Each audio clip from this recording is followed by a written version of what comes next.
है? यह क्या? बहुत के महलों में शोर का समागम? नहीं, कुछ नहीं, ये तो स्वप्न की बात है।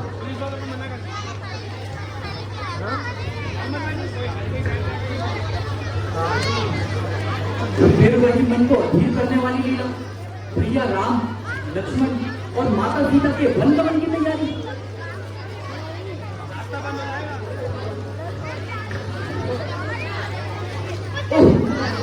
फिर ना सोनी किया। हे जगदीश, आज क्या होने वाला है? राधा जी, आज आप घबराए से काम करते हैं। क्या बताऊं भाई, मेरा दिल धड़कता है, कलेजा भड़कता है। आज रात के सपने ने तो मेरे मन को अधीर कर दिया। राधा जी, सब पर विश्वास नहीं करना चाहिए। नहीं, यह स्वप्न स्वप्न नहीं कहा जा सकता।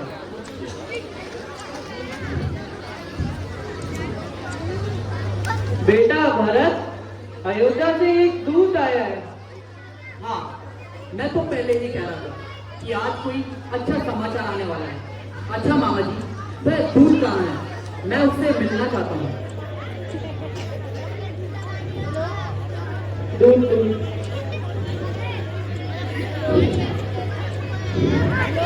तो क्या संदेशा लाया है? सब कुछ कुशल तो है ना? हाँ महाराज, वैसे तो कुशल है, मगर आपको जल्दी ही बुलाया है। क्यों भाई? भाई रामचंद्र जी, लक्ष्मण जी और पिताजी तो कुशल हैं। हाँ महाराज, बस आपको जल्दी ही बुलाया है। अरे मैं जो तुझसे पूछता हूँ उसका उत्तर क्यों नहीं देता? महाराज आपको जल्दी बुलाए की रट लगा रहे हैं। हाँ महाराज, मैं कह तो रहा हूँ, आपको जल्दी ही बुलाया है। अरे जल्दी तो बुलाया है, मगर कुछ कारण भी बतलाया है। हाँ महाराज, मैं वही तो कह रहा हूँ कि आपको जल्दी ही बुलाया है। राधा जी, इस विवाद को छोड़ो और शीघ्र अयोध्या चलने की तैयारी कीजिए। अच्छा मामा जी, अब हमें जाने की आज्ञा दीजिए। प्यारे भांजो, तुम्हें यहाँ से भेजने का मन तो नहीं चाहता, परंतु अब तुम्हें जाना ही पड़ेगा। अच्छा जाओ, मगर अधिक समय न लगाना, जल्दी ही वापस आ जाना।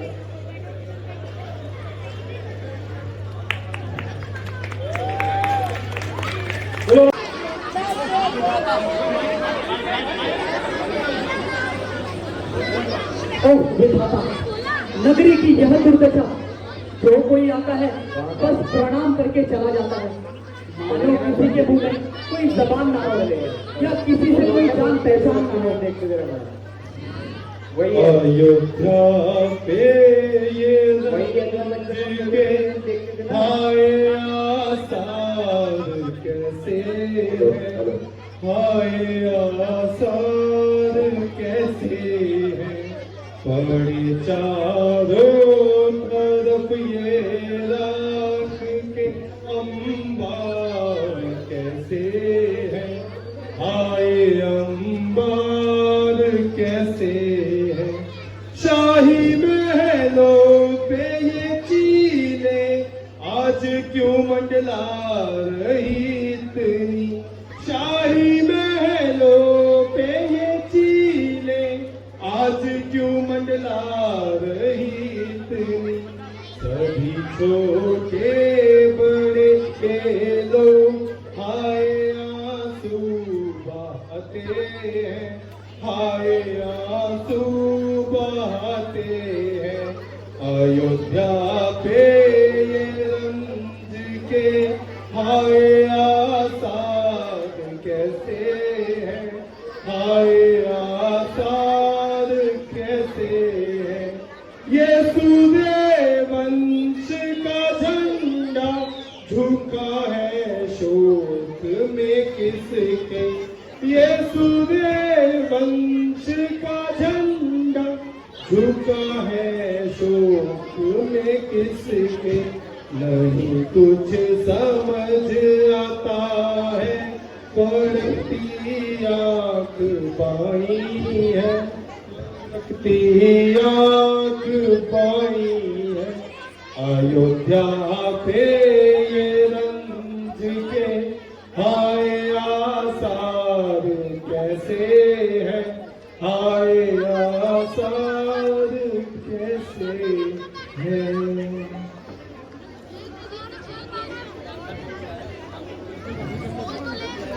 ये सब देख रहा था जी, चारों तरफ अब चलती होते नजर आ रहे हैं।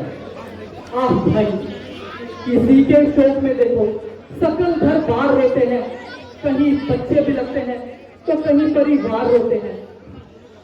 चलो भ्राता जी, महल में चलकर इसका कारण कुछ है जहाँ पर कोई कुछ ना बतलाएगा।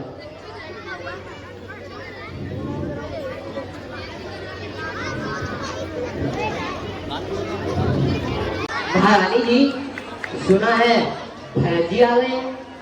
अरे आ गए, तू वे अब तक कहाँ है? लो, वह तो आ ही रहे हैं।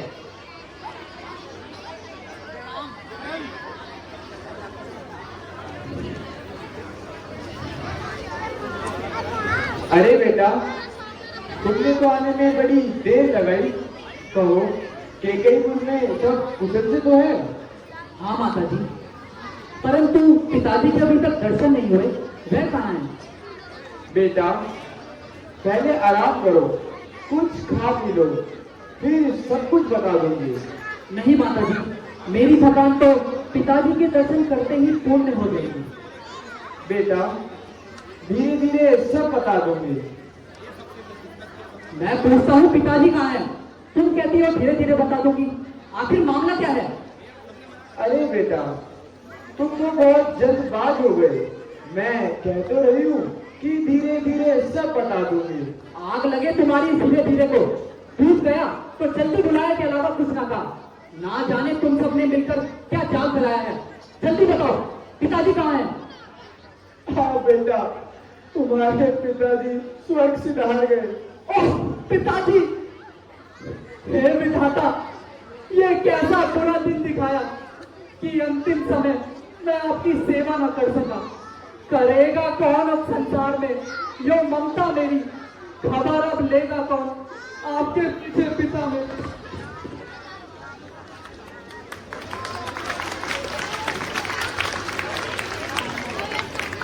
पर माता जी, पिताजी ने अपने प्राण कैसे त्यागे? क्या कोई रोक था?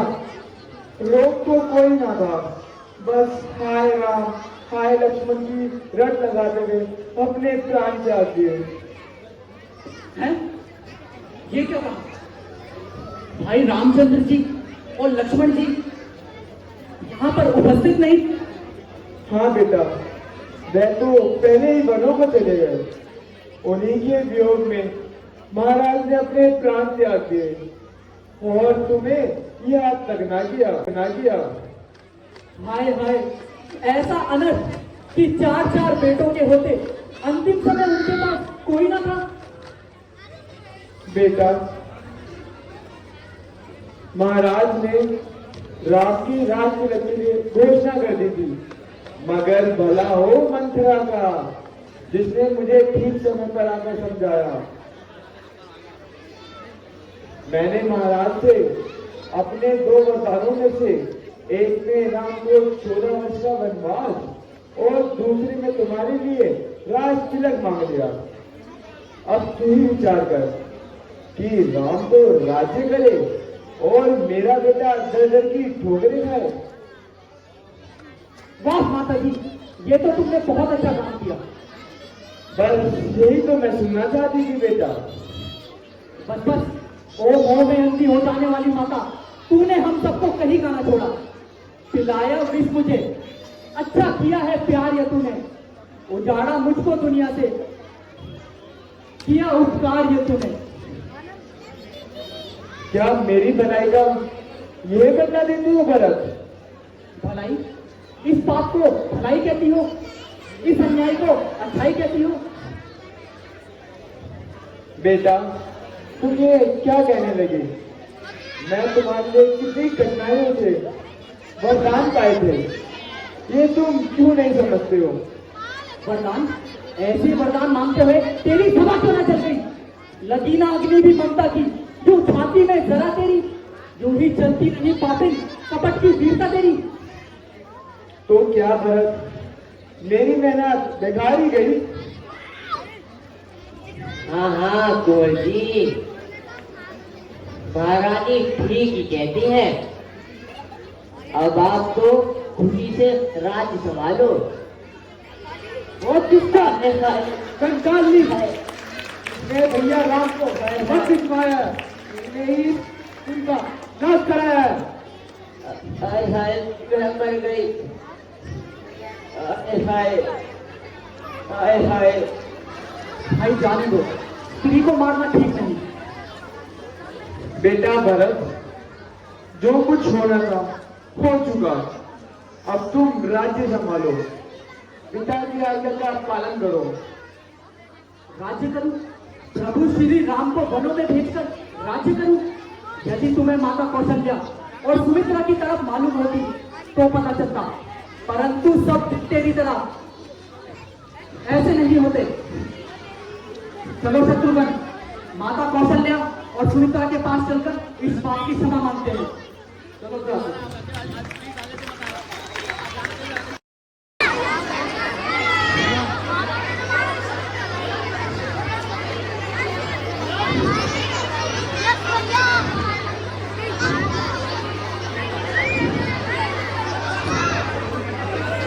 माता जी प्रणाम। अरे यह कौन है? आँख ही होती तो रोना कैसा था, देखने के थे साधन, आंखों में तो सारे चल दिए, गोलक खाली रह गई, आंखों के तारे चल दिए। हाँ माता जी, आपका महानीच पापी और अधर्मी बेटा भरत। कहो बेटा, कब आए? अब तो तेरे मन की बात पूरी हो गई। इस अयोध्या का राज्य तेरे नाम हो गया। ठीक ही है माता जी, आपको भी मुझ पर संदेह होना ही चाहिए, परंतु मैं आपको कैसे समझाऊं? एक तेरा ही सहारा था बाकी मुझे। हाय, तुमको भी दया आती नहीं? प्रभु राम मौजूद होते अगर मैं समझता पिता मरे ही नहीं। नहीं नहीं, यह तुम क्या कहने लगे? मैं जानती होगी, भरत निज राम भक्ति में कभी भी खो नहीं सकता। मुझे संदेह कर तुम पे तो सपने में भी कभी हो नहीं सकता। बेटा, अब तुम राज्य संभालो, प्रजा की भलाई करो। नहीं माता जी, जिस राज्य पर प्रभु श्री राम का अधिकार है, उसका मैं कैसे अधिकारी हो सकता हूँ? बिछुड़कर प्राण से इस देह का जीवन कहाँ होगा? करूंगा राज्य अपना, प्रभु राम का दर्शन जहाँ होगा।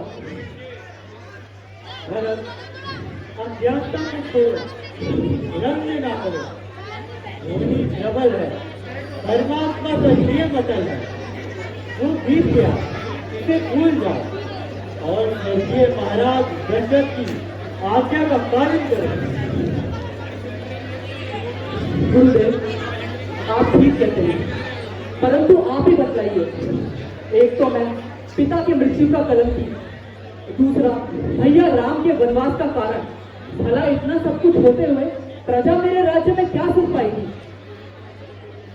मेरे ही कारण जब सब लोगों ने संताप यहाँ होगा, तो प्रजा को कहाँ आनंद मेरे राज्य में होगा?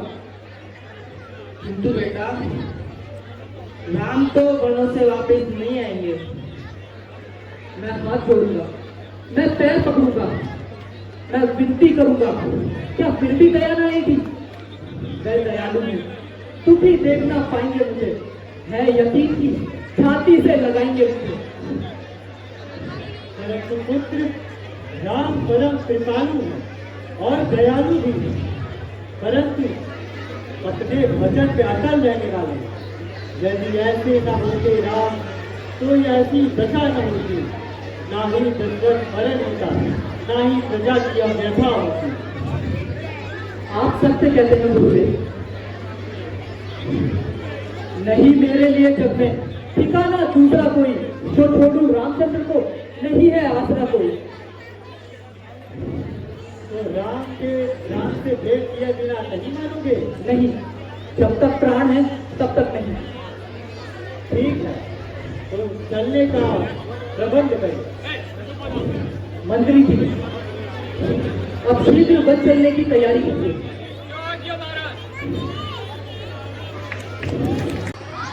कब चलेगी?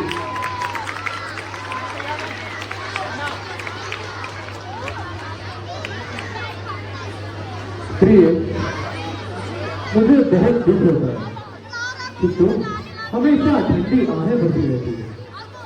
अच्छा तो यही है कि तुम अयोध्या वापस लौट जाओ। नहीं स्वामी, मुझे यहाँ किसी प्रकार का दुख नहीं है। जो आपके चरणों में मेरा निवास है, जो मेरे पास है, कृपया इस दासी को अपने चरणों से अलग न कीजिए।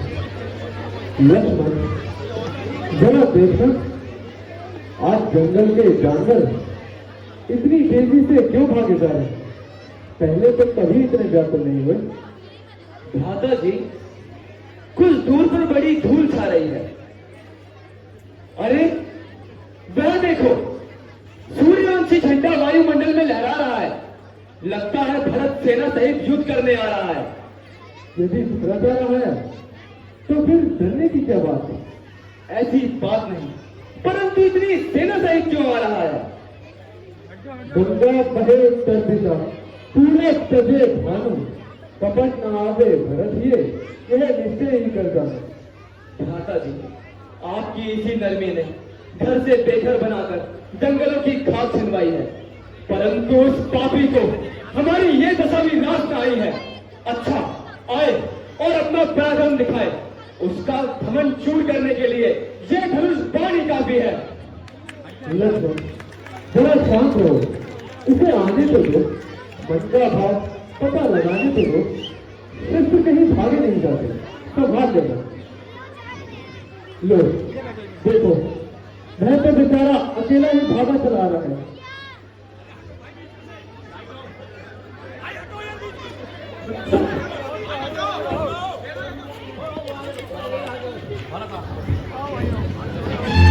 ये नाम डॉक्टर, मुझे अपनी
रक्षा, हे नाथ रक्षा, दुखी मन और दुखी हृदय पर मेरी करुणा करो स्वामी, शरण में आ पड़ा हूँ, मेरी रक्षा करो स्वामी। दुखी क्यों इस तरह होते हो? जरा धीरज से धरो भाई, बड़ा है क्या कष्ट तुम पर, मेरा वर्णन करो भाई। है त्यागन किस लिए? बताओ चैन महलों का, अयोध्या को वहां किससे सहारे छोड़ चले आए? हे प्रभु, मेरा कौन सा अपराध है तुमने विचारा, जिसके लिए तुमने लिया वनों का सहारा। जब से आप आए वनों को सुधार, तब से अयोध्यावासी कर रहे हाहाकार। सो लौट अवध को चलो, करो सबका सिद्धांत। प्यारे भरत, इतने व्याकुल न हो।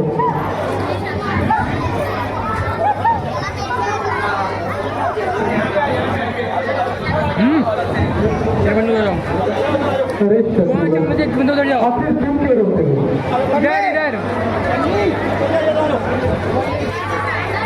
तो कोई नहीं है रोहित भैया, चारों में से बोलो एक तुम क्यों रोते हो?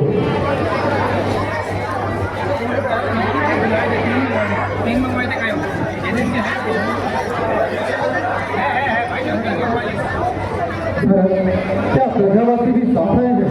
हाँ प्रभु, प्रजावासियों के साथ साथ गुरु वशिष्ठ और माताएं भी आए। गुरुदेव प्रणाम।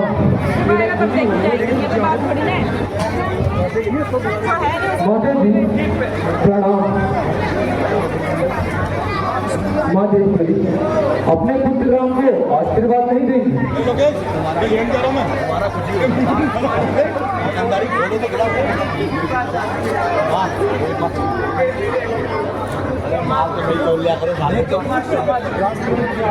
माता जी क्षमा मांगकर मुझे लज्जित मत करिए।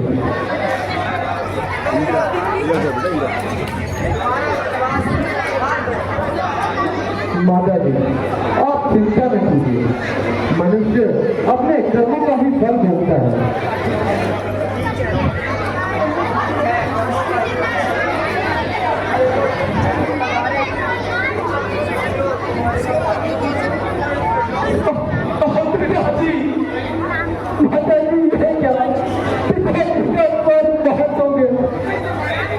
हाय पिताजी, आप हमें किसके सहारे छोड़ गए? आप पिताजी,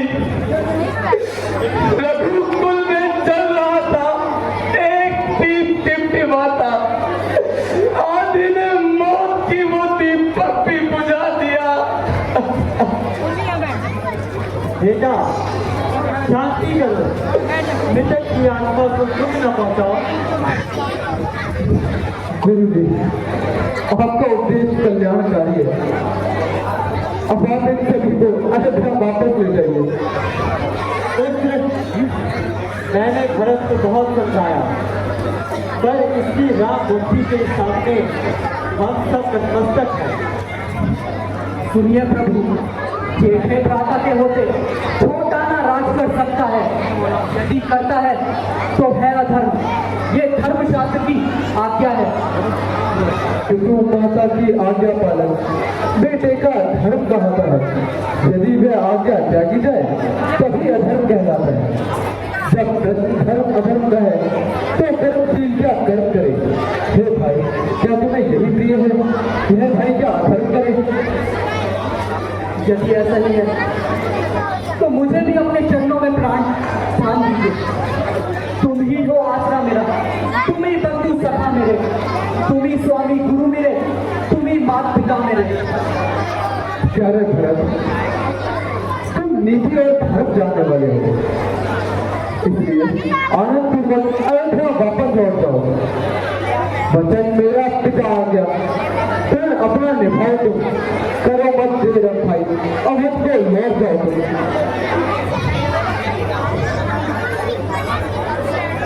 परंतु नाथ, आप तो पापियों पर भी दया करने वाले हैं, मेरा अपराध क्षमा नहीं कर सकते। क्या कहते हो भरत, तुम अपराधी कैसे हो गए?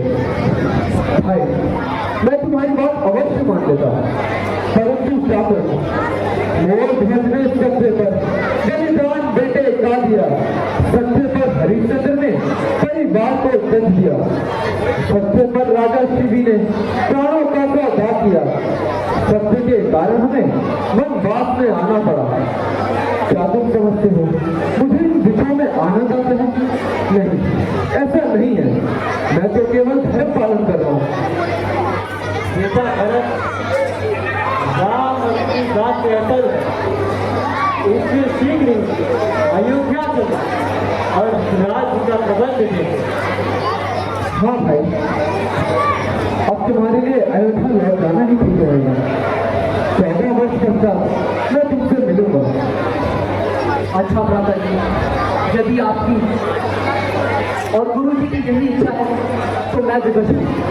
परंतु याद रखिएगा, यदि आप 14 वर्ष से एक दिन भी अधिक लगाएंगे तो इस भरत को जीवित ना पाएंगे। प्यारे भाई, निश्चित रहो।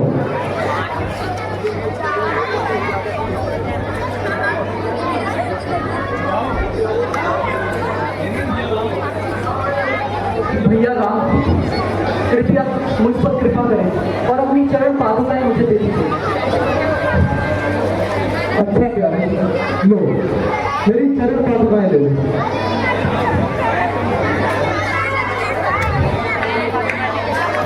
राम के अनुराग में अब भरत सन्यासी बना, वास नगरी में करेगा परंतु सन्यासी बना। अच्छा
रचना की? पंचवटी पर विधाता ने कैसी विचित्र रचना की? मानव एक वस्तु जीवन का रस लेकर आई है। नीति बड़ा ही रमणीक था। प्रत्येक दृश्य मानव शोभा दिखा है। रामनाथ, इधर तो देखिए, ये पक्षीगण कैसी मधुर तान सुना रहे हैं। ऐसा प्रतीत होता है मानव प्रकृति ने सबको रसिक बना दिया। क्यों न हो, संयोग की अवस्था जरूर ऐसा ही होता है। प्रभु, प्रकृति की इस अपूर्व रचना को देखकर मन में कुछ प्रश्न हो आए हैं। यदि आपकी आज्ञा हो तो पूछ लो। हाँ हाँ, अवश्य पूछो। ये ना, माया का क्या रूप? ज्ञान तथा वैराग्य किसे कहते हैं? मैं और मेरा, तू और तेरा, अर्थात ये पदार्थ भी मेरे हैं। मैं भी कोई हूँ, तू भी कोई है। यही माया है। इंद्रियों और मन से जिन पदार्थों का ज्ञान हो जाता है वे सब माया कहे जाते हैं। इस माया के दो रूप होते हैं, एक विद्या और दूसरा अविद्या है। अविद्या महादुख देने वाली और संसार रूपी कुएं में गिराने वाली होती है। दूसरा विद्या है जो ईश्वर की प्रेरणा से जगत को रचती है, केवल अपनी शक्ति से कुछ नहीं कर सकती। जिस भावना से ज्ञान उत्पन्न होता है और मनुष्य अपनी मान को त्याग कर सब पदार्थों का नारायण रूप देख लेता है, वही पूर्ण वैराग्य है। धर्म से वैराग्य और योग से ज्ञान उत्पन्न होता है, यही मोक्ष को देने वाला होता है। और जिस भी साधन से शीघ्र ही मेरी प्राप्ति हो जाती है उसे भक्ति कहते हैं। महाराज, भक्ति की क्या उपाय है? वेद की रीति और धर्म के अनुकूल कार्य करना, समस्त कर्मों को भगवान के अर्पण कर देना और उसे आधार मान देना, यही भक्ति के साधन है। जो विषयों से हटकर मेरे चरणों को लग जाता है तभी मेरी प्राप्ति हो जाती है।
शूर्पणखा, ऐसे जंगल में कब तक भटकती रहेगी?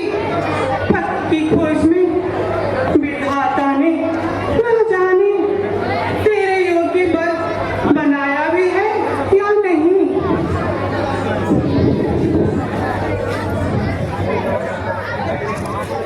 भैया घर और दूसरे ने कितना सुंदर पंचवटी को सजाया है। मैं पहले कहाँ थी? अच्छा, मैं काफी टाइम से आई जो नहीं। भैया घर और दूसरे ऐसे काम करते रहते हैं।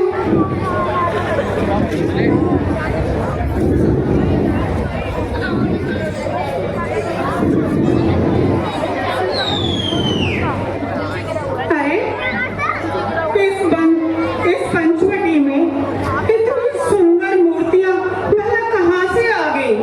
पहले तो कभी नहीं थी। चल कर देखती हूँ मूर्ति में या वास्तव में मनुष्य। शूर्पणखा अपनी प्यारी सी आवाज, अपनी प्यारी कोयल सी आवाज इसके कानों में डालकर दे। हो सकता है इस मूर्ति में प्राण जा आ जाए और ये बोल उठे। सुंदर राजकुमार, आप कौन हैं और कहाँ से आए हैं? क्या तुम वास्तव में मनुष्य हो? देवी, हम महाराज दशरथ के पुत्र अयोध्या के रहने वाले हैं और कुछ समय के लिए यहाँ रहने आए हैं। ये सीता जी हमारी धर्म पत्नी है और ये लक्ष्मण हमारे छोटे भाई। कहिए आप कौन हैं? अरे, आप मुझे नहीं जानते। मैं हूँ लंकापति रावण की बहन शूर्पणखा और ये सारा का सारा राज्य मेरे भाई खरदूषण का है। यहाँ पे कोई परिंदा भी पर नहीं मान सकता और आप तो अच्छी खासी कुटी बनाकर रह रहे हैं। तो आप इस प्रकार भटकते क्यों फिर रहे हैं? मैं फिर रही हूँ पति की खोज में। मेरे योग्य आज से कोई विधाता ने बनाया ही नहीं, इसीलिए मैं भटक रही हूँ। किंतु देवी, वर की खोज करना तो माता पिता या भाई बंधु का कर रहे हैं। स्त्रियों को तो वन में अकेले घूमना भी नहीं चाहिए। श्याम किशोर, तुम कितने भोले हो। यदि मैं घूमती फिरती नहीं तो तुम जैसा सुंदर मुझे कहाँ मिलता। नहीं देवी, हमारा तो विवाह हो चुका है। अरे, विवाह हो चुका है तो राजाओं के तो अनेकों रानियां रहती थी, तो मैं भी रह लूंगी। देवी, धर्म पथ से ना भटको, विश्व आनंद नाशवान होता है। तो क्या इस कुरुपति की चाल में आकर मेरी जैसी सुंदरी को आप ठुकरा रहे हो? देवी, मैं विवश हूँ, तुम्हारी यह इच्छा पूर्ण नहीं कर सकता। तो जाने दो, तुम्हारे छोटे भाई क्या कम सुंदर है? मैं उनके पास ही जाती हूँ और ये बस प्रस्ताव उनके पास रखती हूँ। छोटे राजकिशोर,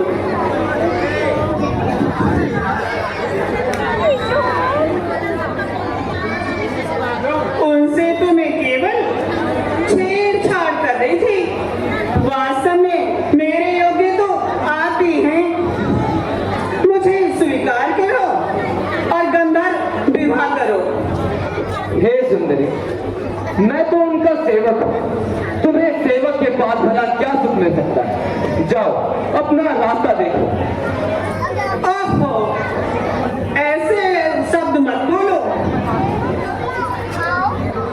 देखो, ये कटीले नैन, ये लचीली कमर, ये सुंदर शरीर, क्या ऐसी सुंदरी को देखकर भला कोई क्यों मना करेगा?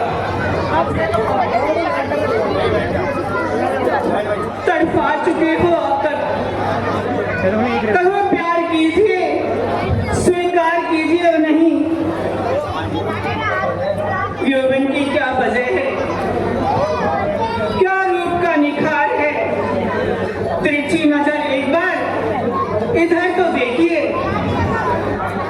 आमोद है डाल के दिल से मिलाओ दिल। हसरत जवां है, प्यार में ना बेकरार कीजिए। मेरे सिवा ना कोई नजर में ना समा सका, इनकार करके ना मुझे दुखी कीजिए।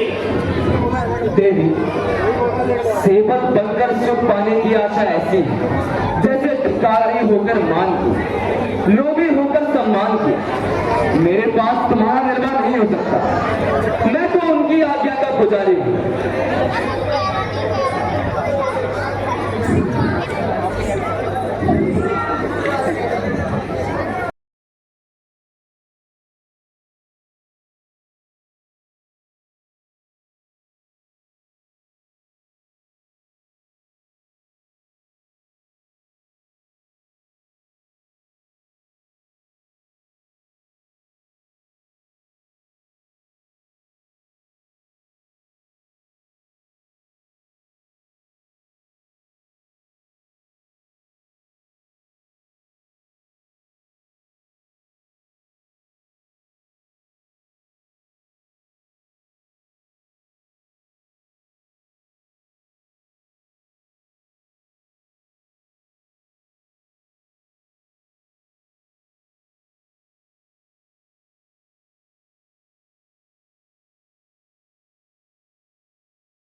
देवी, तुम देख रही हो हमारी धर्म पत्नी हमारे साथ खड़ी है, फिर हमें अनुचित विवाह कैसे कर सकते हैं? क्यों नहीं कर सकते? राजाओं के यहाँ तो अनेकों रानियां रहती थी। हाँ होती है, किंतु वे देश के विरुद्ध कार्य करते हैं, हम ऐसा कदापि नहीं कर सकते। तो क्या तुम नहीं जानते? मेरे भाई के राज्य में बैठे हो। क्या तुमने आज तक रावण का नाम नहीं सुना? यदि अभी इनकार करोगे तो बिना मौत मारे जाओगे। देवी हमें क्षमा करो, जाओ कहीं दूसरे वर ढूंढ लो। लो, एक बार फिर मैं तुमसे पूछ लेती हूँ, क्या तुम्हें मुझसे विवाह करना स्वीकार है? सुंदरी, तेरे साथ तो विवाह नहीं कर सकता जो अपनी आशा को संसार में तिनके समान तोड़ दे, इस संसार में जीने की आशा छोड़ दे। चल दूर हो पापी नीच वहां, तू धर्म निभाना क्या जाने, जिसको कुल का कुल मान नहीं, गया मान बचाना क्या जाने। नए संबंध श्रृंगार किए फिरती है जगत प्यार ने, जो प्रीत की रीत नहीं समझे तो प्रीत लगाना क्या जाने। रावण ने क्या स्वाधीन तुझे, अब समझाना रसहीन तुझे, जब मार की सच्चा छूट गया फिर मार पे आना क्या जाने।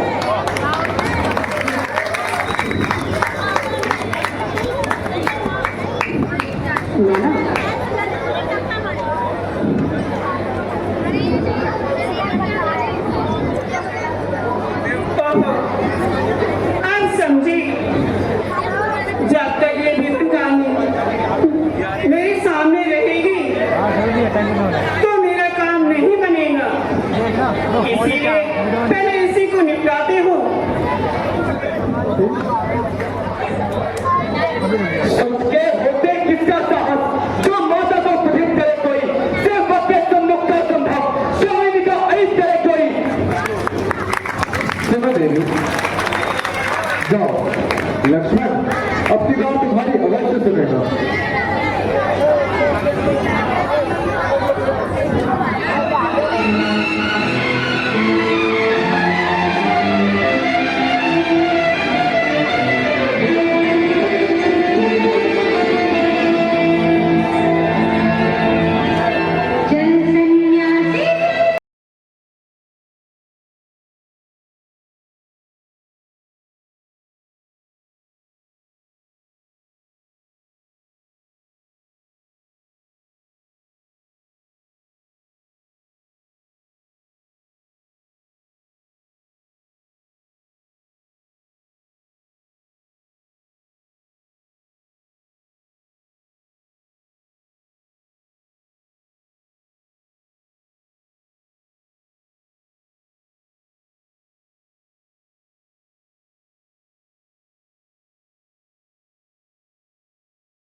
समिति की ओर से भगवा पटका उनको पहनाते हुए उनका अभिनंदन करेंगे।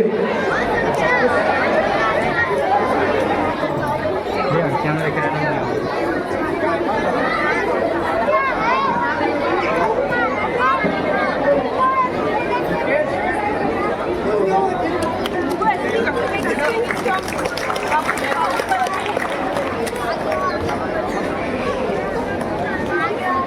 और भाई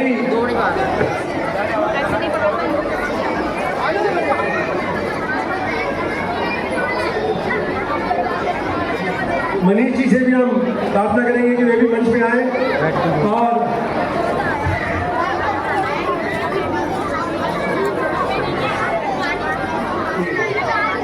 अब हम मनीष जी के स्वागत के लिए पुनः कोहली जी से आग्रह करेंगे कि वे इनका भी स्वागत करेंगे। ज्ञानेंद्र शर्मा जी हमारे निर्देशक कलाकार बंधुओं की ओर से उनसे प्रार्थना है कि मंच पे आए और मनीष अग्रवाल जी का स्वागत करेंगे। जागरण समिति की ओर से वेद शर्मा जी से मैं निवेदन करूंगा कि वे मेरी बात को सुन रहे हो तो मंच पे आए। बड़े भाई वरिष्ठ कलाकार देशराज जी मेरी बात को सुन रहे हो तो मंच पे आए।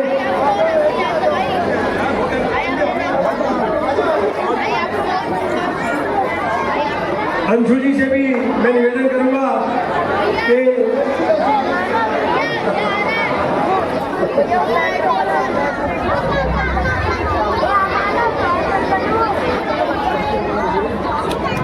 रोहित जी से भी मैं प्रार्थना करूंगा।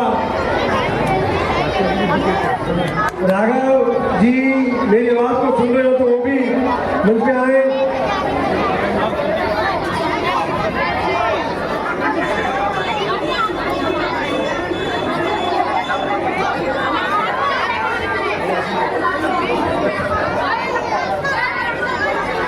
अब हम श्री सतपाल शर्मा जी से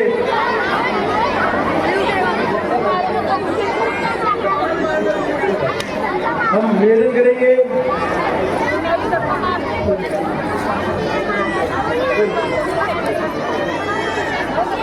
जय सिया राम। आज बहुत समय के बाद मेरा यहाँ सत्यनिकेतन में सम्मेलन आना हुआ।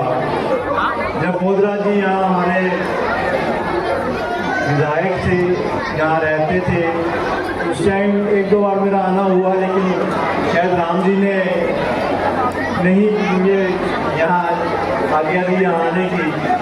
ये बच्चे सब मेरे सामने बड़े हुए हैं और ये हर साल मुझे बुलाने के लिए आते थे, लेकिन शायद इसी साल मुझे आना था। अभी मुझे कहते कि दो शब्द कहूँ तो मैं सिर्फ ये कहना चाहूँगा कि रामलीला के बीच में हमारा स्वागत करके आप और राम जी के बीच में मैं नहीं रहना चाहता और मैं मंच के ऊपर ज़्यादा बोलता भी नहीं। छोटा सा भजन मैं जरूर, शिव का भजन है जो कि बिना म्यूजिक के भी मैं दिल से गाऊंगा, आप सुनेंगे तो बहुत अच्छा लगेगा आपको। बहुत छोटा सा भजन। चंद्रशेखराय नमो, गंगाधराय नमो, चंद्रशेखराय नमो, गंगाधराय नमो, लिंगेश्वराय नमो, परमेश्वराय नमो, ओम नमः शिवाय नमो, ओम नमः शिवाय नमो, ओम नमः शिवाय नमो। जटाटवी गलज्जला प्रवाह पावितस्य क्लेबलंबलंबिकाम्बुजं तुंगमालिकं डमड्डमड्डमड्डमड्डमड्डिनाद वड्डमर्व्यं चकार चंडतांडवं तनोतु न शिव शिवम्। परमेश्वरा शशिशेखराय गंगाधराय नमो, परमेश्वराय शशिशेखराय गंगाधराय नमो। गुण सांबवाय शिव तांडवाय शिव शंकराय नमो। ओम नमः शिवाय ओम नमः शिवाय ओम नमः शिवाय नमो। ओम नमः शिवाय ओम नमः शिवाय ओम नमः शिवाय नमो। कंका समेश कैलाश वास विश्वेश्वराय नमो। कंका समेश कैलाश वास विश्वेश्वराय नमो। गौरी प्रियाय कालातीताय ज्योतिर्मयाय नमो। ओम नमः शिवाय ओम नमः शिवाय ओम नमः शिवाय नमो। ओम नमः शिवाय ओम नमः शिवाय ओम नमः शिवाय नमो। भक्ता प्रियाय नाथा प्रियाय रामा प्रियाय नमो। भक्ता प्रियाय नाथा प्रियाय रामा प्रियाय नमो। चरमांबराय नेता प्रियाय गीता प्रियाय नमो। ओम नमः शिवाय ओम नमः शिवाय ओम नमः शिवाय नमो। ओम नमः शिवाय ओम नमः शिवाय ओम नमः शिवाय नमो। नमो नमो।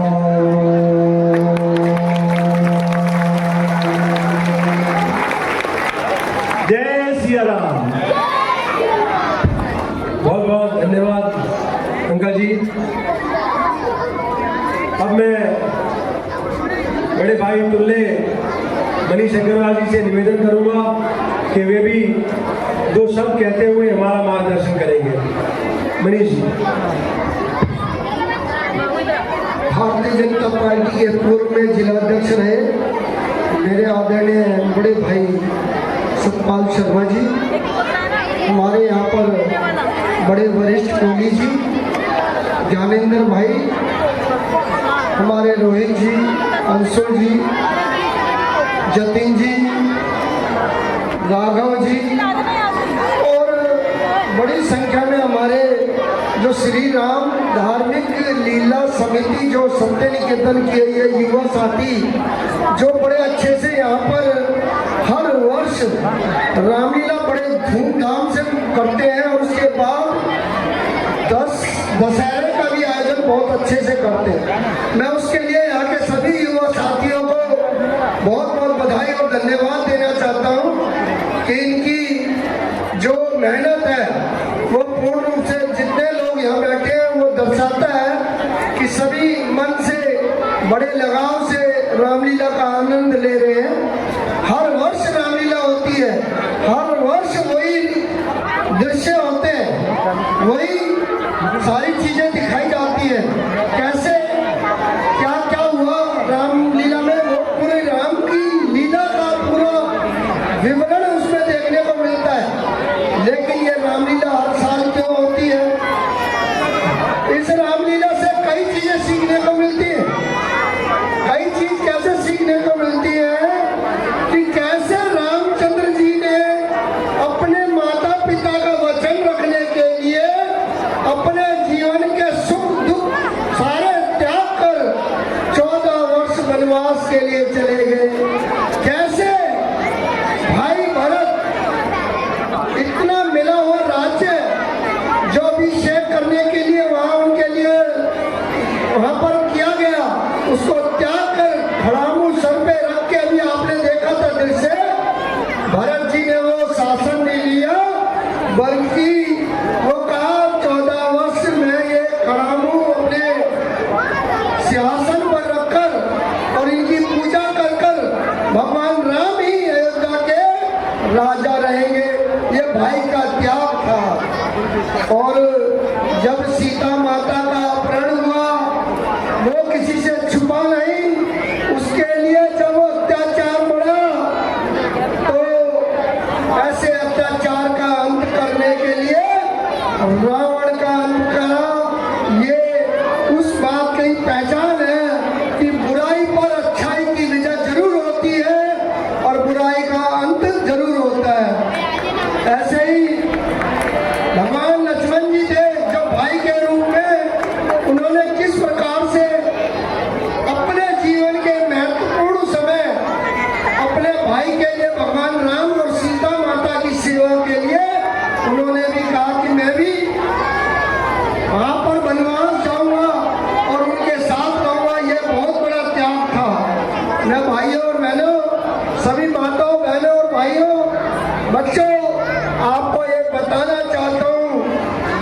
ये सौभाग्यशाली है। ये रामलीला और ये दीपावली, एक अनोखी दीपावली होने वाली है। वो अनोखी और महत्वपूर्ण और बहुत ही अच्छी दीपावली क्यों होने वाली है कि इस बार भगवान राम का भव्य मंदिर अयोध्या में बन चुका है, जिसके लिए एक बार सब जोर से तालियां बजाकर जय श्री राम। जिस राम मंदिर के लिए 500 वर्ष से हमारे पूर्वजों ने अपनी जान देकर लड़ाई लड़ी, उस लड़ाई को खत्म करके हमारे देश के लोकप्रिय प्रधानमंत्री आदरणीय नरेंद्र मोदी जी ने अभी इसी वर्ष आपने देखा किस प्रकार से भव्य अयोध्या मंदिर का निर्माण किया है। और वो अयोध्या का जो राम का मंदिर है, पिछले महीने मुझे भी देखने का सौभाग्य और दर्शन करने का सौभाग्य मिला। मैं भाग्यशाली हूँ और आप लोग भी भाग्यशाली हो कि आपके जीते जी और मेरे जीते जी भगवान राम का मंदिर बना। और जो लोग बेचारे सपने देख के चले गए कि ये राम मंदिर कब बनेगा, कब रामलला के हम दर्शन करेंगे, वो बेचारे अनोखे लोग थे, वो भगवान के रूपी थे, लेकिन वो दर्शन नहीं कर पाए। दर्शन हम और आप कर रहे हैं। जिस दिन टीवी पे सबने देखा, सबने लाइव दर्शन किया। और मैं कहूँगा अगर हो सके एक बार अयोध्या जाकर भगवान राम के दर्शन करके आना, आपको ऐसा लगेगा जैसे भगवान राम सामने खड़े। इतनी अच्छी उनकी मूर्ति वहाँ पर स्थापित की गई है जो भव्य रूप लिए हुए हैं। मैं दर्शन करे, बहुत खुले दर्शन हुए। मैं आपसे भी निवेदन करता हूँ कि राम मंदिर के दर्शन करने जरूर जाना और हो सके अपने बच्चों को ऐसे स्थानों पर लेके जाया करो। हफ्ते में एक बार मंगलवार को आपके यही सत्य निकेतन में मोतीबाग गांव में इतने बढ़िया बढ़िया मंदिर हैं। अपने बच्चों को संस्कार देने के लिए वहाँ आरती में उनको शामिल किया करो, जिससे कि हमारे सनातन धर्म की जो जड़ें हैं वो मजबूत हो और हमारे जो संस्कार बच्चों में ऐसे आए कि वो कहे कि 7 बज गए, मेरे को आरती में जाना है मंदिर में। और मैं बच्चों से निवेदन करता हूँ कि जो भी यहाँ रामलीला देखना है, भगवान राम की कसम खा के जाए कि मंदिर में जाएंगे। जब मंदिरों में जाओगे, ये जो मोबाइल में लगे रहते हैं और ये लैपटॉप में लगे रहते हैं, इससे आंखें खराब हो रही है, इससे है ना बुद्धि खराब हो रही है। मोबाइल में पता नहीं खेल खेलते रहते। मंदिर में जाओ, भगवान राम के दर्शन करो, सभी भगवानों के दर्शन करो, अच्छे दिन आएंगे और हमारे यही बच्चे हमारा देश का भविष्य बनेंगे। इसी बात के साथ अपनी बात को समाप्त करता हूँ। बहुत बहुत धन्यवाद।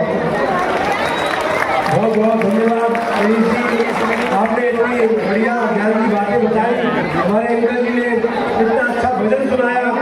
वाकई हम समिति की ओर से आपका हार्दिक धन्यवाद करते हैं।